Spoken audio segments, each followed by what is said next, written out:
The gunshot echoed across the dusty plains of Colorado Territory, startling Jessamine Elliott from her work in the garden behind her father's general store. Spring of 1872 had brought new life to Fort Lyon, but for Jessamine, it only highlighted how trapped she felt in a town that had never truly seen her worth. "Jess," her father's voice called from inside the store. "I need you to mind the counter while I check on that commotion." Wiping soil-stained hands on her apron, Jessamine sighed and headed inside. At 22, she had spent years trying to prove herself capable of more than just being someone's future wife.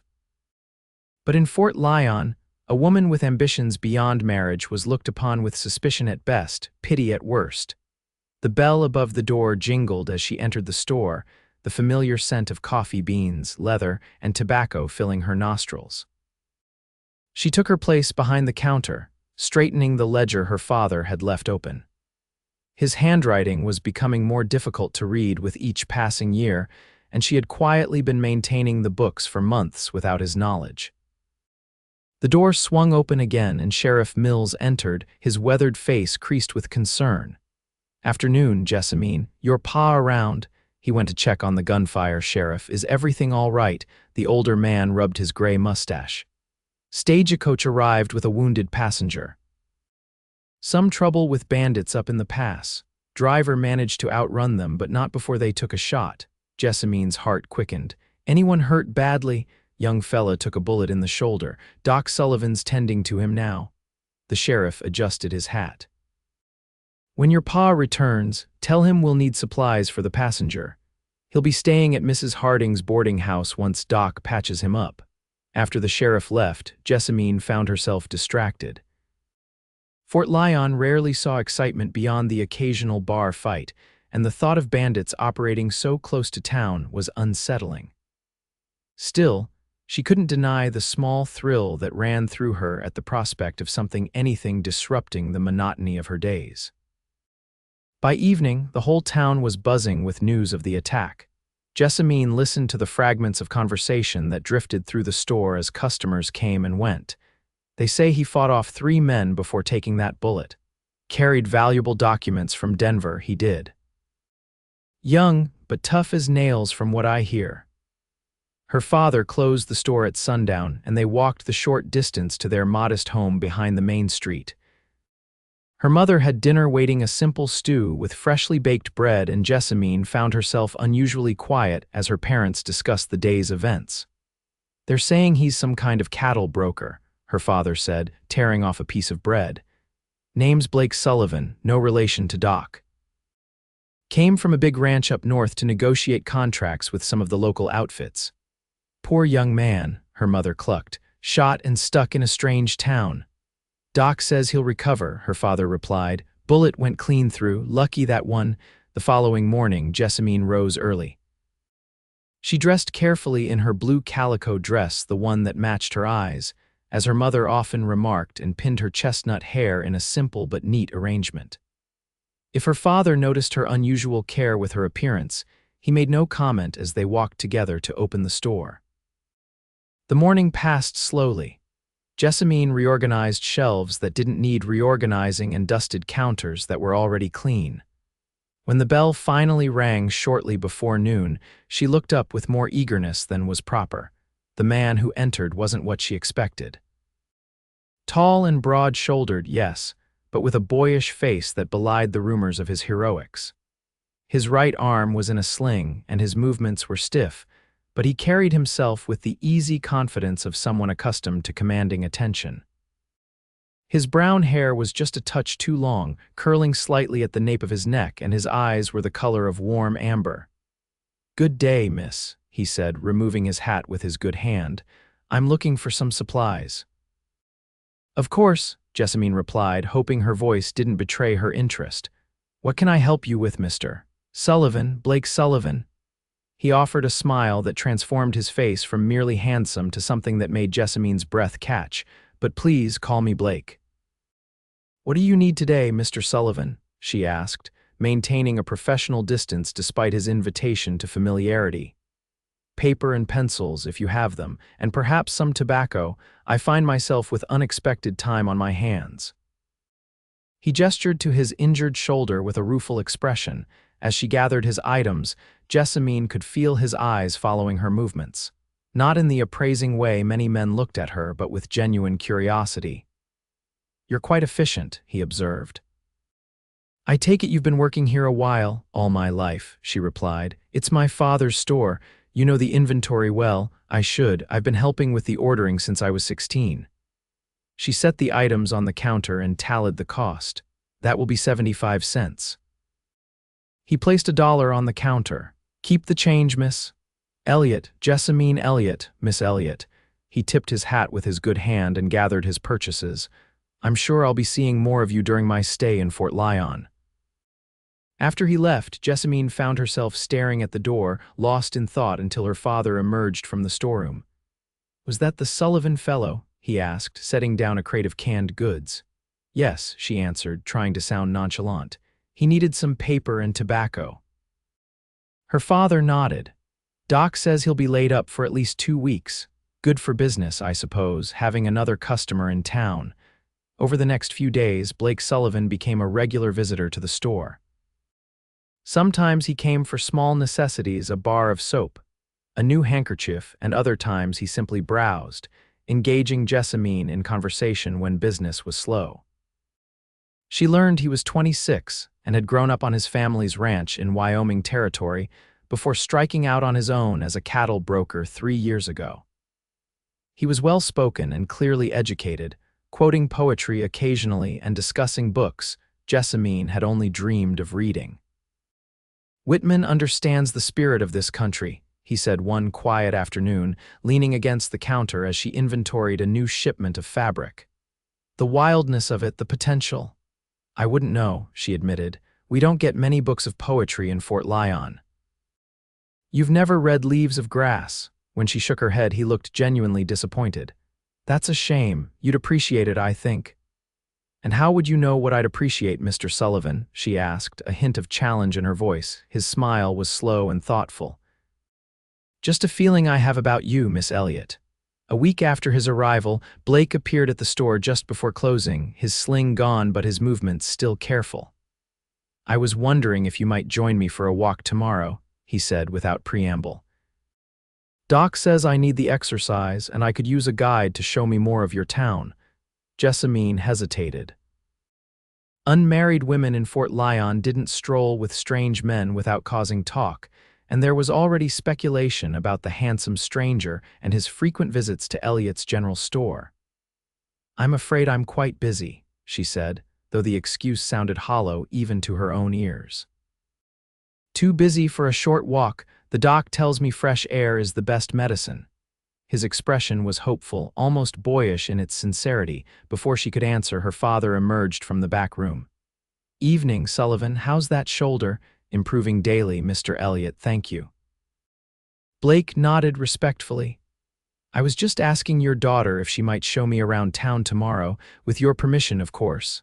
Thomas Elliott studied the younger man for a long moment, then glanced at his daughter. "Jessamine is quite familiar with Fort Lyon. I suppose she could spare an hour after the midday meal, if she's inclined." That settled the matter. The following day, Jessamine found herself walking alongside Blake Sullivan down Fort Lyon's Main Street, acutely aware of curious glances from townsfolk. "Your father seems like a good man," Blake observed as they passed the smithy, the rhythmic clanging of hammer on anvil providing background to their conversation. "He is," she agreed. "He works hard, treats people fairly." "And you work hard alongside him." It wasn't a question. "I've noticed how you manage the store. You know every item, every price. You've even corrected his arithmetic once or twice when he wasn't looking." Jessamine stopped walking. "You're very observant. It's necessary in my line of work." He smiled slightly, reading people, noticing details. They continued toward the small church at the edge of town, passing Mrs. Harding's boarding house where Blake was staying. "May I ask you something personal, Miss Elliott?" Blake said after they had walked in comfortable silence for several minutes. "You may ask, I may not answer," he chuckled. "Fair enough. I was wondering why someone as capable as you is content with life in a small town like Fort Lyon. You strike me as someone with greater ambitions." The question caught her off guard. No one had ever asked what she wanted, what she dreamed of beyond the confines of her daily life. "What makes you think I'm not content?" she countered. "The way you look toward the horizon when you think no one's watching. The books you keep under the counter. I spotted Jane Eyre the other day. The careful way you balance the ledgers as if practicing for something more." Jessamine felt exposed, as if Blake had somehow peered into her most private thoughts. She'd never spoken aloud of her desire to manage her own business someday, perhaps a dress shop in Denver or even further east. Such aspirations were met with laughter or dismissal in Fort Lyon. "You're imagining things, Mr. Sullivan," she said lightly. "I'm simply doing my duty as a daughter." "Is that all?" he pressed gently. They had reached the church, a simple white painted building with a small cemetery behind it. Jessamine stopped again, looking at the graves of people she had known all her life, people who had lived and died in Fort Lyon without ever seeing what lay beyond the surrounding hills. "No," she finally admitted. "That's not all, but it doesn't matter what I want. This is my place." "Why?" "Because," she struggled to articulate what had been drilled into her since childhood. "Because I'm a woman in a man's world, Mr. Sullivan. I can help in the store, I can keep the books quietly, but no one would ever take me seriously if I tried to do more." Blake's expression grew serious. "Who told you that?" "Everyone. My mother, who means well but believes a woman's place is in the home. The town council, who laughed when I suggested improvements to our ordering system. Even Reverend Porter, who preaches about knowing one's place." She gestured toward the church. "They've all made it clear that my ideas, my abilities are superfluous, useless, really." "They said you were useless." Blake's voice had an edge to it now, not in those exact words, but yes.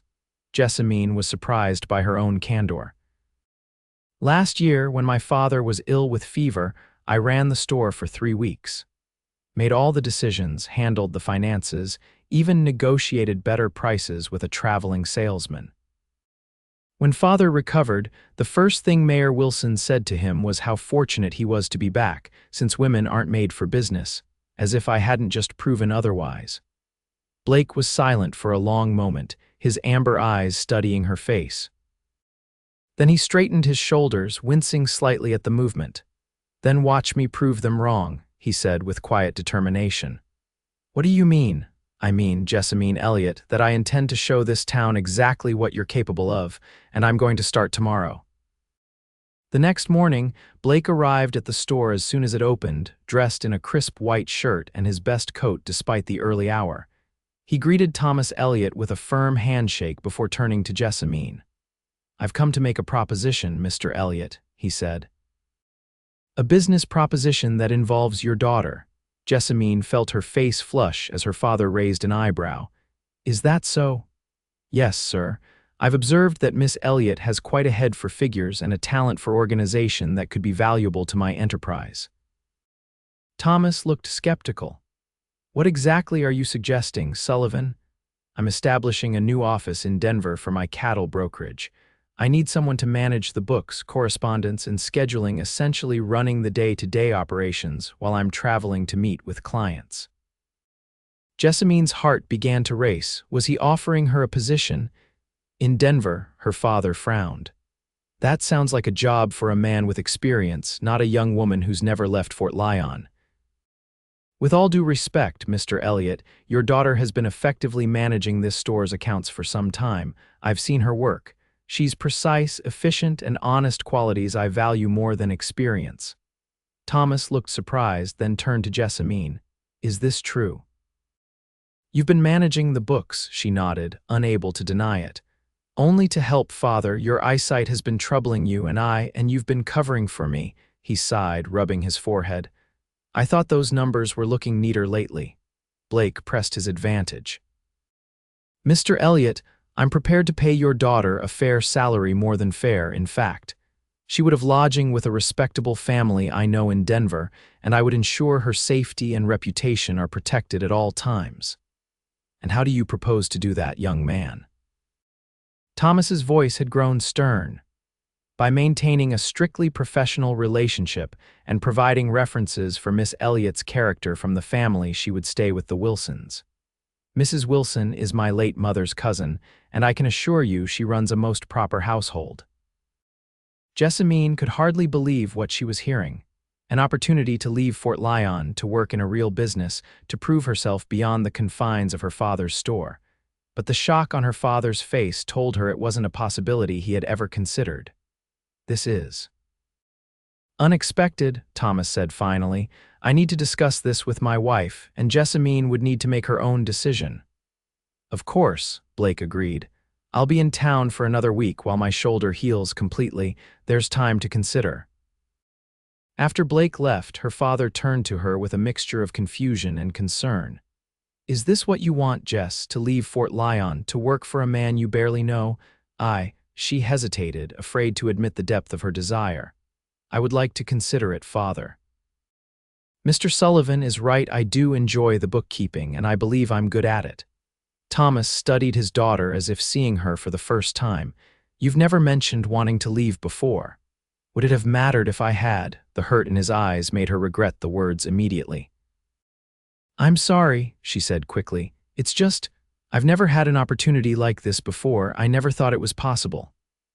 That evening, dinner at the Elliott household was a tense affair. Her mother was openly opposed to the idea, while her father remained thoughtful and quiet. "It simply isn't done," Margaret Elliott insisted. "A respectable young woman doesn't move to a city to work for a bachelor, no matter how many proper relatives he claims to have." "Blake isn't suggesting anything improper, Mother," Jessamine argued. "It's a professional position." "Blake is it?" Her mother raised an eyebrow. "Such familiar terms already." "Margaret," Thomas interrupted gently, "our daughter is 22, old enough to make her own choices." "And what about her prospects here?" her mother countered. "Jacob Miller has been calling regularly. He'd make a fine husband." Jessamine suppressed a shudder. Jacob Miller was the banker's son, 30 years old and as dull as unpolished silver. His idea of conversation was reciting cattle prices and commenting on the weather. "I'm not ready to marry," she said firmly. "You won't be young forever," her mother warned. "And opportunities for a suitable match aren't plentiful in these parts." "Perhaps that's not the opportunity I'm looking for." The words hung in the air between them. Finally, Thomas cleared his throat. "I think we should sleep on this matter. Nothing needs to be decided tonight." For 3 days, the topic dominated conversations in the Elliott household. Jessamine found herself defending Blake's character, explaining her interest in bookkeeping, and assuring her parents she wasn't being reckless or naive. Meanwhile, Blake continued to visit the store, never pressing for an answer but making his interest in her decision clear with quiet inquiries about her thoughts. On the 4th day, as Jessamine was arranging a display of fabric, the bell above the door jangled. She looked up, expecting to see Blake, but instead found Jacob Miller entering with a determined stride. "Good morning, Miss Elliott," he said, removing his hat. "Might I have a word?" Her heart sank. Jacob rarely visited the store, preferring to send his housekeeper for necessities. "Of course, Mr. Miller. What can I help you with today?" He glanced around the empty store, then stepped closer to the counter. "I understand you're considering an offer of employment in Denver." News traveled quickly in Fort Lyon. Jessamine straightened her shoulders. "I am. I feel it's my duty to advise against such a rash decision." His tone was patronizing. "Denver is no place for an unmarried woman of good family. The temptations and dangers are considerable." "Thank you for your concern, Mr. Miller, but I'm capable of making my own decisions." His thin lips pressed into a disapproving line. "I've spoken with your father about an alternative arrangement, one that would keep you safe in Fort Lyon, among people who care for your welfare." The implications were clear, and Jessamine felt a chill despite the warm spring day. "Jacob Miller was offering marriage as an alternative to Denver. That's very thoughtful," she managed. "But as I said, I'm considering Mr. Sullivan's offer carefully." "Sullivan," Jacob practically spat the name. "A drifter with a silver tongue and mysterious business. Do you really know anything about him or his intentions?" Before she could respond, the bell rang again and Blake himself walked in. His expression darkened slightly as he took in the scene before him. "Miller," he acknowledged with a nod. "I hope I'm not interrupting." Not at all, Jessamine said quickly, relieved by his timely arrival. Mr. Miller was just leaving. Jacob's face reddened. Actually, I was in the middle of an important conversation with Miss Elliott. About my business offer, I presume? Blake's voice was pleasant, but his eyes were hard. I understand it's become quite the topic of discussion in Fort Lyon. Yes, well, some of us have Miss Elliott's best interests at heart, Jacob retorted. Some of us have known her all her life, not just for 2 weeks. Blake moved to stand beside Jessamine at the counter, a subtle but clear sign of alliance.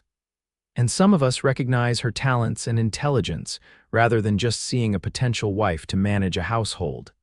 Jacob's mouth opened and closed like a fish gasping for water.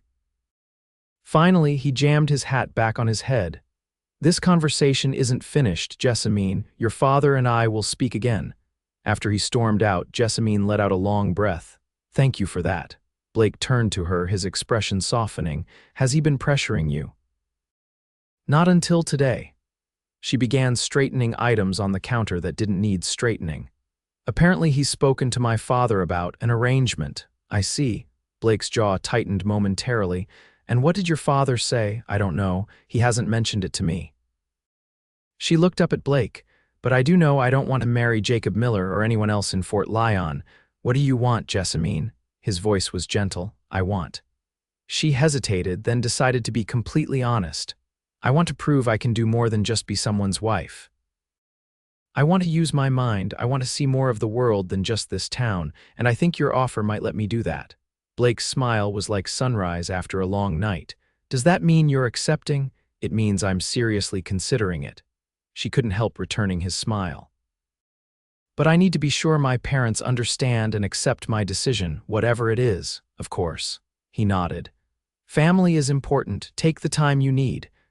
That evening, Jessamine was helping her mother prepare dinner when there was a knock at their door. Her father answered it, and she heard Blake's voice greeting him politely. Mr. Sullivan, her father said, sounding surprised. What brings you here at this hour? I was hoping to speak with you and Mrs. Elliott, sir, about Jessamine's future. Her mother shot Jessamine a questioning look, but she could only shrug in response. This visit was unexpected. Thomas invited Blake into their small parlor, and after a moment's hesitation, Margaret wiped her hands on her apron and joined them. Jessamine followed, curious and slightly apprehensive about Blake's intentions. Blake stood when the women entered, waiting until they were seated before resuming his own chair. He looked nervous the first time Jessamine had seen him anything less than confident. Mr. and Mrs. Elliott, he began, I want to be completely transparent about my offer to Jessamine. I understand your concerns about her moving to Denver to work for my company. We appreciate your honesty, young man, Thomas said, but you must understand, our daughter has never been away from home. It's natural for us to worry, of course, Blake nodded. That's why I've brought some references and information that might ease your minds. He produced several letters from his coat pocket and handed them to Thomas. These are from clients and associates who can vouch for my character and the legitimacy of my business. The top letter is from Mrs. Wilson in Denver, confirming she would be happy to have Jessamine board with her family. Thomas adjusted his spectacles and began reading the letters while Margaret watched with a guarded expression. Mr. Sullivan, she said after a moment, even with these assurances, a young woman working in business is unusual, some might even say inappropriate. With respect, Mrs. Elliott, times are changing, Blake replied earnestly. In Denver and other cities, women are increasingly taking roles in business, particularly in clerical and accounting positions. They're proving themselves just as capable as men in these areas, sometimes more so. And you believe my daughter has such capabilities? She asked skeptically. I know she does. Blake's voice was firm. I've seen her work. She has a natural talent for organization and figures that would be wasted if confined to a household ledger. Jessamine felt a rush of warmth at his defense of her abilities. No one had ever spoken of her skills with such conviction before. Thomas looked up from the letters.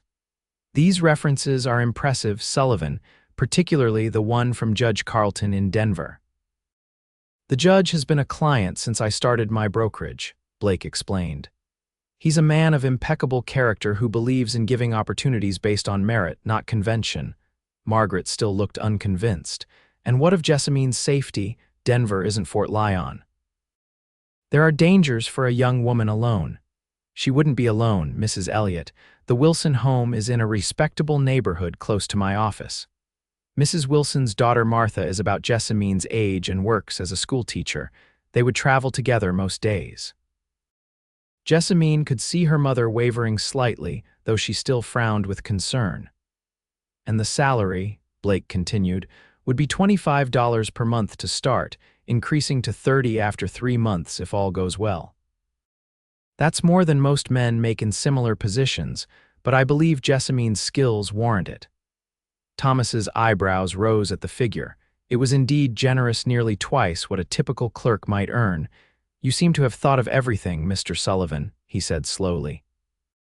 Not everything, sir. Blake glanced briefly at Jessamine before continuing. There's one more matter I should address. Some in town, like Jacob Miller, have questioned my motives in offering this position to your daughter. Margaret's expression sharpened.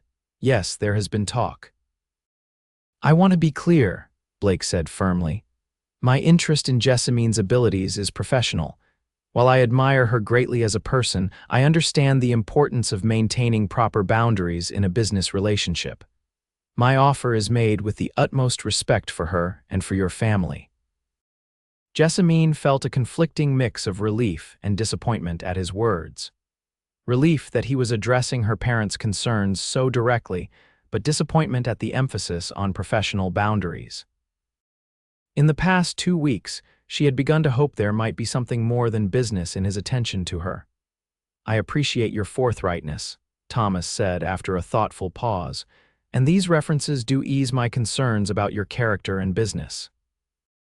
Then will you consider allowing Jessamine to accept my offer? Blake asked. Her parents exchanged a long look, communicating in the wordless way of couples who have spent decades together. Finally, Thomas turned back to Blake. We'll need to discuss this privately as a family. But I will say your presentation has been persuasive. After Blake left, the Elliots sat in silence for several moments. Jessamine waited, her heart pounding, for someone to speak first. He's made a strong case, her father finally said, looking at the letters again. He has, her mother agreed reluctantly. Though I still worry about you so far away, Jessamine. I know, Mother. Jessamine moved to sit beside her, taking her hand. But Denver isn't the end of the world, and this opportunity, it means so much to me. More than staying in Fort Lyon. More than a potential marriage to Jacob Miller, her father asked quietly. Yes, she looked directly at him. I don't love Jacob Miller, I don't even particularly like him, and I've been helping with the store books because I enjoy the work, Father, I'm good at it. This position would let me do something I excel at, something that matters. Thomas nodded slowly. I've known for some time that you were meant for more than Fort Lyon could offer. I just didn't expect the opportunity to come in quite this form. So, you'll let me go. Jessamine hardly dared to hope. Her parents exchanged another look. Then her mother sighed, squeezing Jessamine's hand. We'll let you go, she said softly, but with conditions. You must write regularly. You must stay with the Wilson family, not in separate lodgings. And if anything makes you uncomfortable, anything at all, you come home immediately. Joy surged through Jessamine, so intense she could barely speak. Thank you, she managed, embracing both her parents. Thank you for trusting me. The next morning, Jessamine could hardly contain her excitement as she waited for Blake to make his usual visit to the store. When he finally arrived, her father greeted him with formal courtesy. Sullivan, he said, extending his hand, we've made our decision. Blake shook his hand, his expression carefully neutral. Yes, sir. Jessamine has our permission to accept your offer, with the conditions her mother outlined last night. The smile that broke across Blake's face was like sunshine after rain. He turned to Jessamine, who couldn't suppress her own grin. You'll accept then? He asked. I will, she confirmed, her voice steady despite her racing heart. Excellent. Blake's enthusiasm was palpable. I'll make arrangements immediately. We can leave for Denver at the end of next week, if that suits you. So soon? Her father asked, looking suddenly uncertain. The sooner she begins, the sooner she can become established in the position, Blake explained. but we can delay if you need more time." Jessamine touched her father's arm gently. "Next week is fine, Father. It will give me time to help you find someone to assist in the store." The news of Jessamine's impending departure spread through Fort Lyon like wildfire. Some townsfolk were supportive, particularly the younger women who saw her decision as daringly modern. Others, like Reverend Porter and Jacob Miller, made their disapproval clear with cold glances and whispered comments. "They're saying you've been bewitched," Jessamine's friend Clara told her as they walked from church the Sunday before her departure. "That Mr. Sullivan has turned your head with promises of city life." Jessamine laughed, though the gossip stung. "And what do you think, Clara?" Clara squeezed her arm. "I think you're the smartest person in Fort Lyon, and if anyone can succeed in Denver, it's you. I'm just going to miss you terribly." "I'll write often," Jessamine promised, "and perhaps you could visit. Denver isn't so very far by train." As the week progressed, Jessamine packed her belongings and helped her father interview potential assistants for the store. She selected clothing appropriate for office work, mended and altered dresses to give them a more modern appearance, and tried to absorb every detail of her mother's advice about city living. The night before her departure, she found herself unable to sleep. Slipping from bed, she lit a small lamp and moved to the window that overlooked the main street of Fort Lyon. The town was silent under a canopy of brilliant stars, the buildings she had known all her life transformed into shadowy silhouettes. Would she miss this place? Yes, she realized. Despite her eagerness to leave, Fort Lyon was home. Her parents were here, her childhood memories, the comfort of familiar routines. But the pull of something new, something that recognized her abilities and valued them, was stronger than the tug of nostalgia. Morning came too quickly and not quickly enough. The stagecoach would depart at 10, carrying Jessamine and Blake on the first leg of their journey to Denver. Her parents accompanied her to the stage station, her mother fussing over last-minute details while her father stood silent and stoic. Blake arrived early, looking handsome in a travel suit, his arm now fully healed. He greeted the Elliots respectfully before helping the driver load Jessamine's trunk onto the coach. "Everything's arranged in Denver," he assured them. "Mrs. Wilson will meet us at the station, and Jessamine will be settled in her home before nightfall." As the driver called for passengers to board, reality finally struck Jessamine. She was truly leaving Fort Lyon for the first time in her life. Fear momentarily overwhelmed excitement as she turned to embrace her mother. "I'll make you proud," she whispered. "You already have," her mother replied, blinking back tears. "Just be safe." Her father's embrace was fierce and brief. "Remember who you are," he said gruffly. "You're an Elliott. We keep our word and we stand our ground." "I will, Father." With one final wave, Jessamine climbed into the stagecoach, Blake following behind her. As the vehicle lurched into motion, she pressed her face to the window, watching her parents grow smaller in the distance until Fort Lyon itself was just a cluster of buildings on the Colorado plains. "Having second thoughts?" Blake asked gently, noting her expression. "No," she said, turning from the window. "Just saying goodbye," he smiled. "And hello to what comes next." The journey to Denver took 3 days by stagecoach and then train. Despite the discomfort of travel, Jessamine found herself fascinated by each new town and landscape they passed. Blake proved an attentive traveling companion, pointing out landmarks and sharing stories of his own travels throughout the West. They spoke little of personal matters, maintaining the professional boundaries Blake had promised her parents. But Jessamine couldn't help noticing the way his eyes lingered on her when he thought she wasn't looking, or how his hand occasionally brushed hers when helping her on and off the train. Denver itself was overwhelming, at first larger, louder, and more vibrant than she had imagined. Buildings stood 3 and 4 stories tall, streets teemed with carriages and pedestrians, and the sounds of commerce and conversation created a constant hum of activity. Mrs. Wilson, as promised, met them at the station, a plump, cheerful woman in her 50s who embraced Jessamine as if they were already family. "My dear girl," she exclaimed. "Blake has told us so much about you. We're delighted to have you stay with us." The Wilson home was a handsome two-story brick house in a tree-lined neighborhood that reminded Jessamine of illustrations she'd seen of Eastern cities. Martha Wilson, a quiet, intelligent young woman of 24, showed Jessamine to a comfortable bedroom overlooking a small garden. "Blake says you're to be his bookkeeper," Martha said as she helped Jessamine unpack. "How wonderful to have another working woman in the house. We can travel to our positions together." "Is it common here, women working in business?" Jessamine asked hesitantly. "More common than it was 5 years ago," Martha replied with a smile. "Though still not as common as it should be. You'll face some resistance, especially from older gentlemen, but Denver is more progressive than most Western cities." That night, after a hearty dinner with the Wilsons, Blake took his leave with a promise to collect Jessamine the next morning. "The office is just a 10-minute walk," he told her. "I'll introduce you to everything tomorrow. For now, rest and settle in."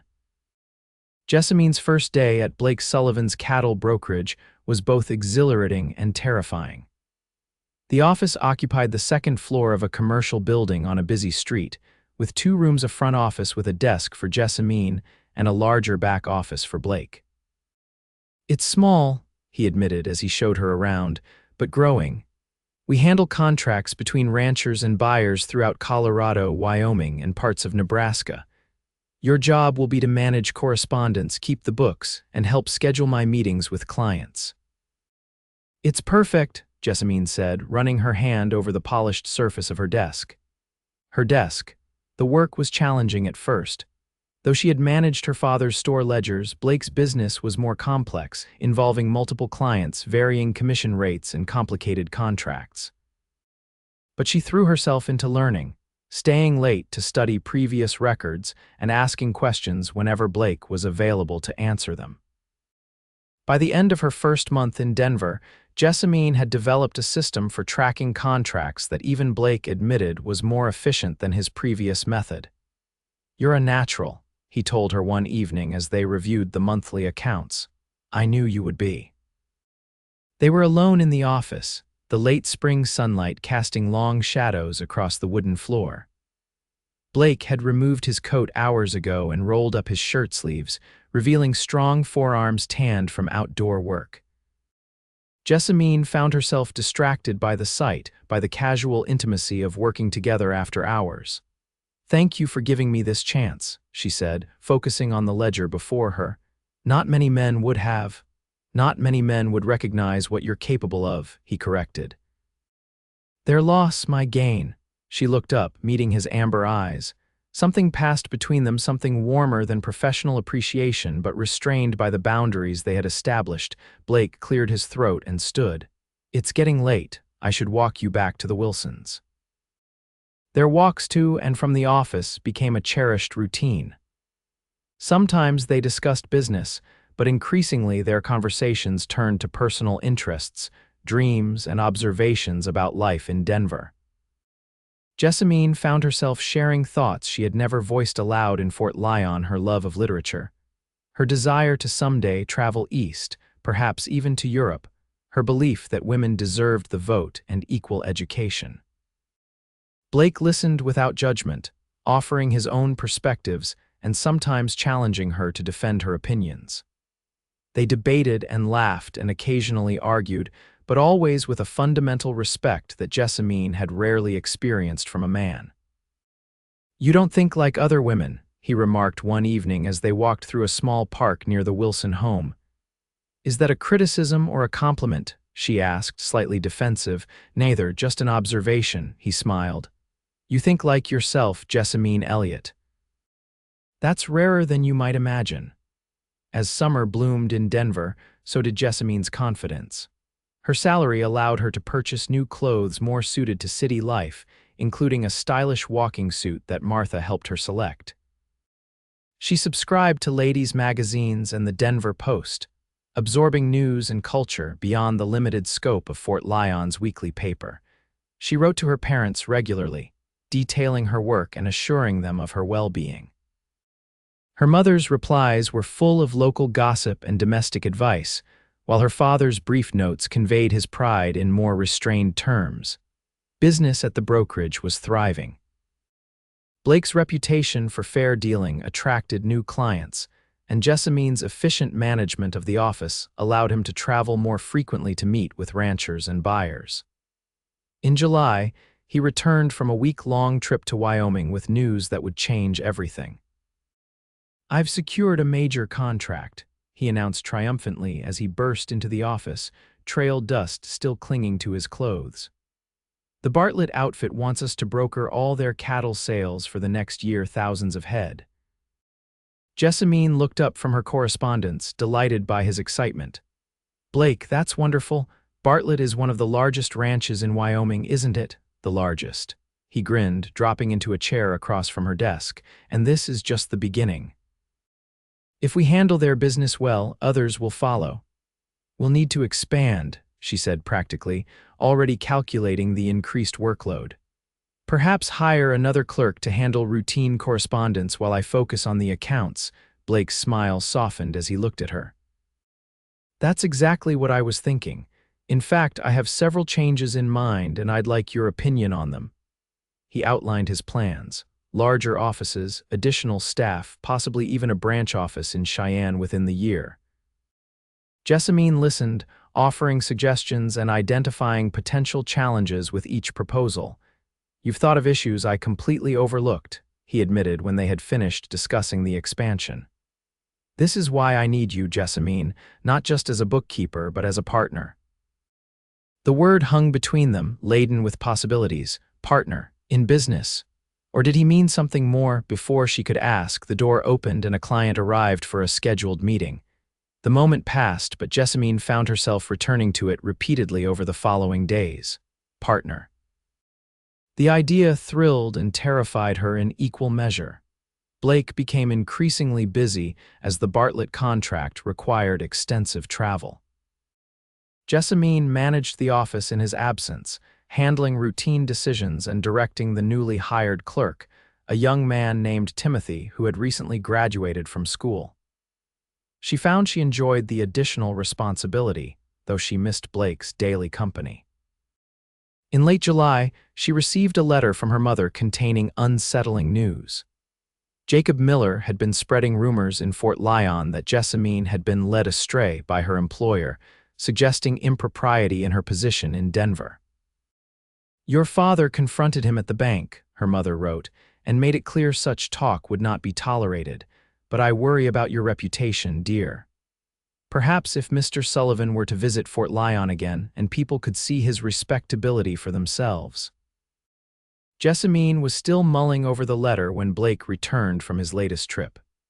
She hesitated to mention the gossip, not wanting to burden him with small-town pettiness when business matters were so pressing. But Blake noticed her preoccupation as they worked late that evening, reviewing contracts and preparing correspondence for the following day. "Something's troubling you," he said, setting down his pen. "You've read that paragraph 3 times without making a note." She sighed, pushing the contracts aside. "It's nothing important, just a letter from home." "Bad news, not exactly." She hesitated, then decided honesty was best. "Just some unpleasant gossip being circulated by Jacob Miller. He's suggesting that our working relationship is improper." Blake's expression darkened. "I see. My mother wonders if you might visit Fort Lyon again to quiet the talk, but it's really not necessary. I don't care what Jacob Miller thinks." "But you care what your parents think," Blake said perceptively, "and they care what their neighbors think." "It's the way of small towns," she admitted. "Everything is everyone's business."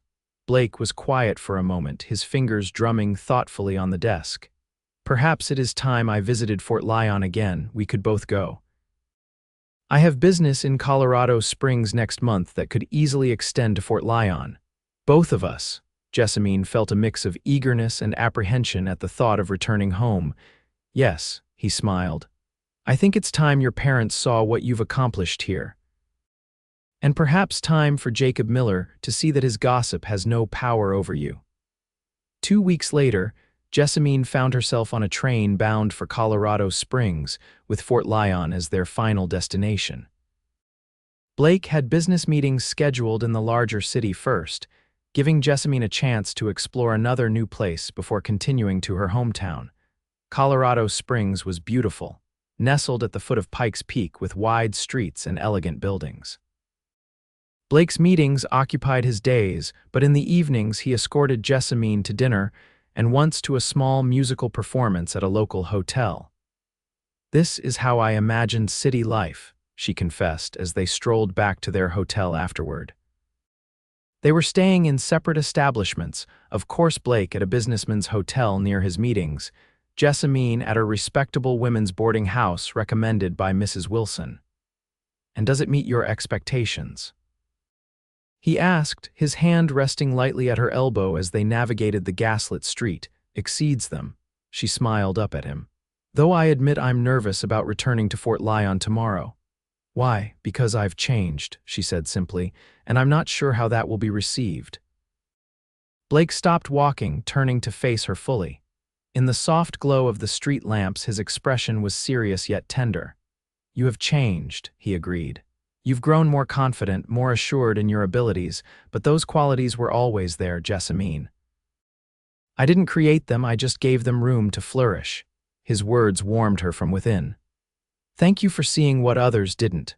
For a moment, she thought he might touch her face or perhaps even kiss her, but instead he offered his arm again with a gentle smile. "We should get you back to your lodgings. Tomorrow will be a long day." The stagecoach ride to Fort Lyon the next day was hot and dusty, a stark reminder of the differences between city and frontier life. As the familiar buildings came into view, Jessamine felt a strange mixture of nostalgia and detachment, as if returning to a place she had only read about rather than lived in for 22 years. Her parents were waiting at the stage station, along with what seemed like half the town, all curious to see the return of Jessamine Elliott and her employer. Her mother embraced her tearfully while her father shook Blake's hand with newfound respect. "You're looking well, daughter," Thomas said, studying her face. "Denver must agree with you." "It does, father," she replied, noting the subtle changes in him, a few more gray hairs, a slightly more stooped posture. "How is the store managing?" he said with a small smile. "Though not as efficiently as when you kept the books." They made their way through town to the Elliott home, Jessamine acutely aware of the stares and whispers that followed them. She recognized Mrs.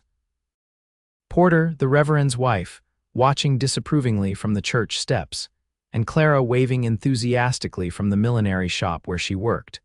Most noticeable was Jacob Miller, standing outside the bank with his father, his thin face pinched with displeasure as he observed their arrival. "Quite a reception committee," Blake murmured, walking beside her. "You'd think we were traveling dignitaries." "Just the most interesting gossip Fort Lyon has had in months," Jessamine replied wryly. Blake was staying at the small hotel on Main Street, but joined the Elliots for dinner that evening. He charmed Margaret with stories of Denver society and impressed Thomas with details of his expanding business. Most importantly, he spoke of Jessamine's contributions with genuine admiration. "Your daughter has revolutionized our accounting system," he told them. "We've reduced errors by half and improved collection rates significantly. The new clerk we hired reports to her directly for all bookkeeping matters." "Is that usual?" Margaret asked, clearly struggling to reconcile this image of her daughter as a business authority. "For a young woman to supervise a male clerk, it's becoming more common," Blake replied smoothly, "particularly when the woman in question has superior skills and experience."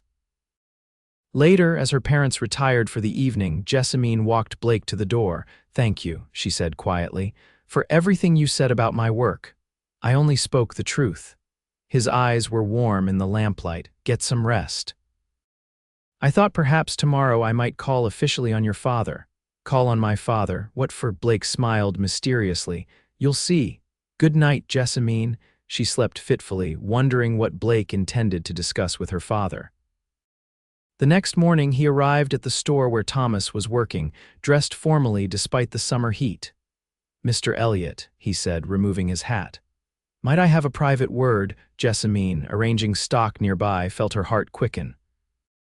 Her father nodded, gesturing toward the small office at the back of the store. "Of course, Sullivan. This way." The two men disappeared into the office, closing the door behind them. Jessamine tried to focus on her task but found herself straining to hear their conversation. Only the low murmur of male voices reached her, occasionally rising and falling but never clear enough to distinguish words. After what seemed an eternity, the door opened, and her father emerged looking thoughtful but not displeased. Blake followed, his expression unreadable as he caught Jessamine's questioning glance. "Your father and I have some business to discuss further," he said. "But for now, I thought perhaps you might show me the improvements to the town since my last visit." It was a transparent excuse to speak with her alone, but her father merely nodded his agreement. "Take your time, I can manage here." As they walked down Main Street, Jessamine could contain her curiosity no longer. "What was that about? What did you discuss with my father?" Blake smiled, guiding her toward a small bench beneath a cottonwood tree at the edge of town. "Several things. First, I asked his permission to offer you a partnership in my business." "A partnership?" Jessamine stopped walking, stunned. "You mean, officially?" "Yes. A 20% share to start with your name on the company papers. Sullivan and Elliott Cattle Brokerage." She sank onto the bench, overwhelmed. "Blake, I don't know what to say." "There's more." He sat beside her, suddenly looking uncharacteristically nervous. "I also asked his permission to court you properly." Her heart seemed to stop, then race ahead. "Court me?" "Yes." Blake took her hand, his touch warm and sure. "Jessamine, these past months working with you have been the most rewarding of my life, not just professionally, but personally. You challenge me, you make me laugh, you see the world in ways I never considered. But you told my parents our relationship would remain professional," she reminded him, though her pulse was pounding in her ears. "And it has.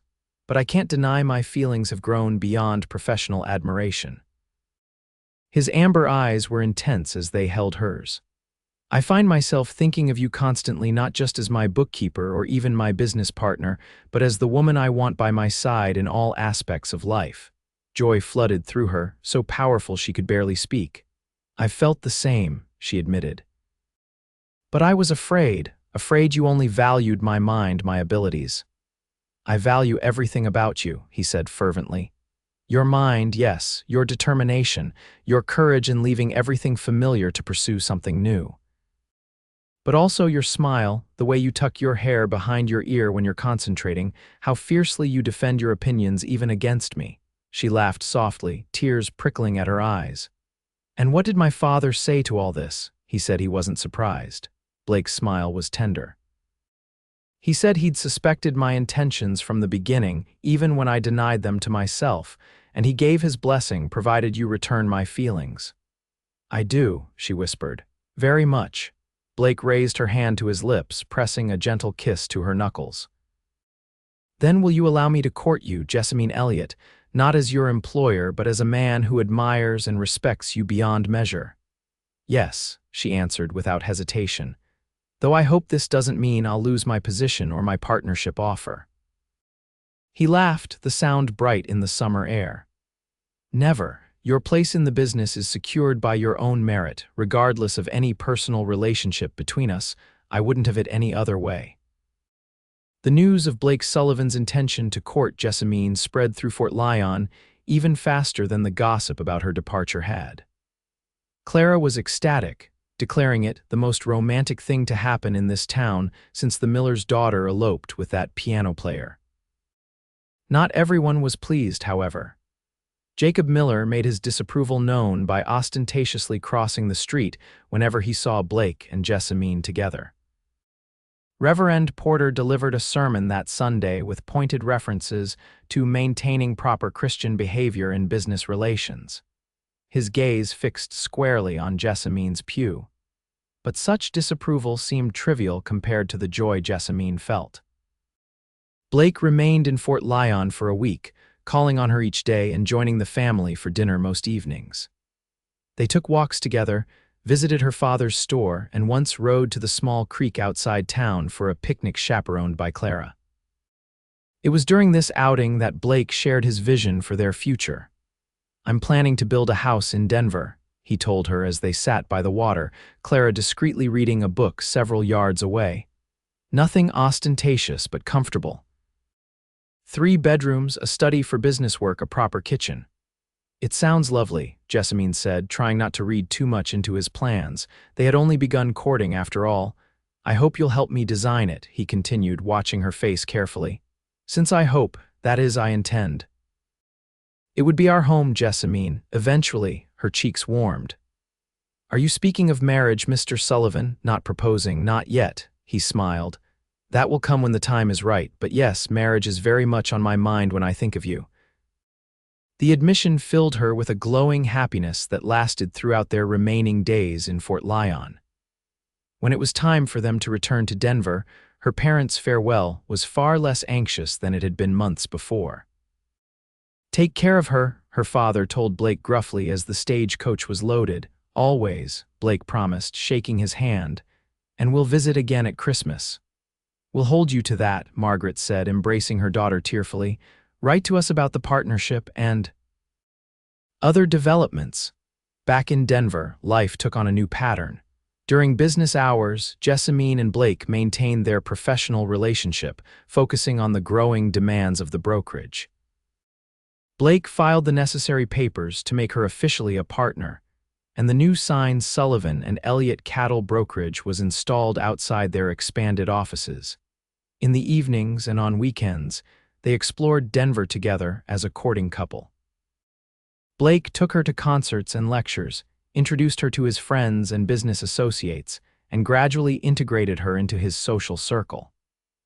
Mrs. Wilson, delighted by the turn of events, served as a proper chaperone when required, but gave them space to develop their relationship.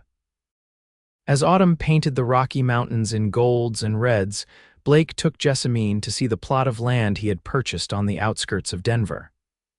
The view of the mountains is spectacular, he said as they stood on what would become their front yard. And it's only a 20-minute carriage ride to the office. Jessamine turned slowly, taking in the open space, the distant peaks, the sense of possibility. It's perfect. I've engaged an architect, Blake told her. He'll meet with us next week to discuss plans.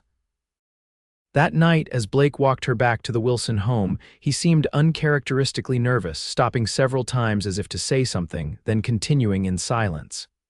Is something wrong? Jessamine finally asked as they approached the house. No, he said quickly, nothing's wrong. In fact, everything is exactly right, which is why. He paused, then reached into his pocket and withdrew a small box. Jessamine's breath caught as he opened it, revealing a delicate gold ring set with a single perfect diamond.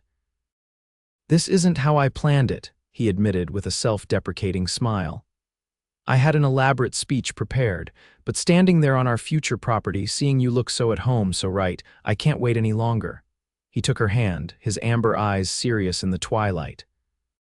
Jessamine Elliott, you came into my life claiming others thought you useless, and you've proven yourself not just useful but essential to my business, to my happiness, to my future.